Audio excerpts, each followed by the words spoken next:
నువ్వెంత చెప్పినా అంతే. హరికి నీకంటే నేనే ముఖ్యం. నన్ను నిన్ను ఎప్పటికీ కంపేర్ చేసుకునే ఛాన్సే లేదు.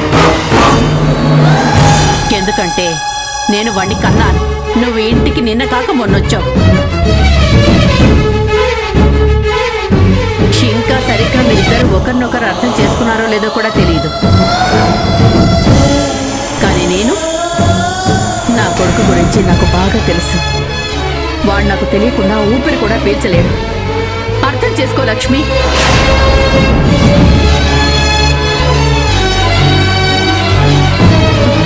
అయినా ఈ పాటికి నీకు తెలుసుండాలి.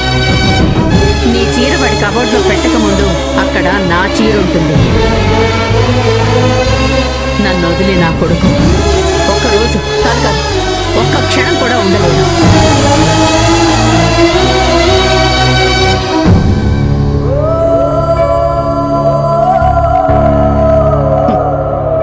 కిరణ్ కడుపులో ఉన్నప్పుడు హరి ఒంటరిగా పడుకోలేక నా చీరనే వాడమ్మగా భావించుకొని దాన్ని పట్టుకుని పడుకునేవాడు. అలాంటి వాణ్ణి తల్లి నుంచి దూరం చేయాలనుకున్నావు కదా? నీకు కొంచెమైనా మనసాక్షి ఉందా?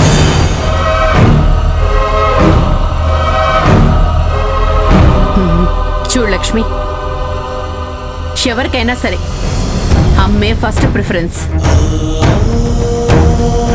నేను చెప్తే వాణ్ణి నిన్ను మర్చిపోవడం అనేది పెద్ద కష్టమే కాదులే.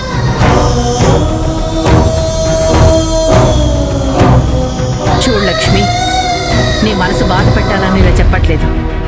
నేను అనుకున్న అమ్మాయి నువ్వు కాదని తెలుసుంటే అసలు ఈ పెళ్లి చేసుండేదాన్నే కాదు.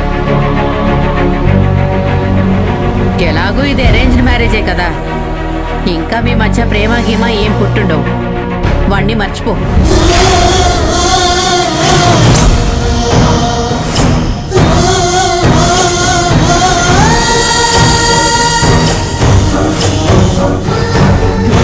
నీ రేంజ్కి తగ్గట్టు ఇంకో పెళ్లి చేసుకో. అయినా ఈ మధ్య సెకండ్ మ్యారేజ్ అనేది చాలా సింపుల్. నువ్వు లక్షణంగా ఉన్నావు, బాగా సంపాదిస్తున్నావు, పైగా అన్నింటినీ భరించుకుంటూ ముందుకు వెళ్ళగలిగే శక్తి కూడా ఉంది. వెళ్ళి ఇంకో అబ్బాయిని చూసుకో. పండితయ్య,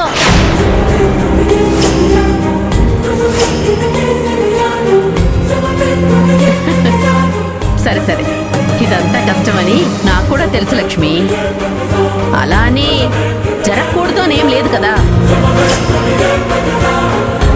చూడు లక్ష్మి, ఒక అమ్మగా నా కొడుక్కి కోటీశ్వర్ల సంబంధం తీసుకురావాలన్నది నా కల. నీకు దండం పెడతాను లక్ష్మి, నా కల నెరవేర్చు ప్లీజ్.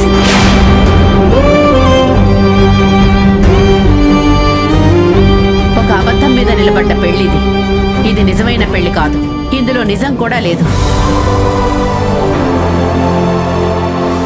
నువ్వు అనుకున్న అత్తయ్యని నేను కాదు. మా అందరి లైఫ్లో నుంచి వెళ్ళిపో. హరిని నేను చూసుకుంటాను. ఇది ఒక తల్లిగా నేను నీ దగ్గర అడుక్కుంటున్న భిక్ష అనుకున్నా పర్వాలేదు.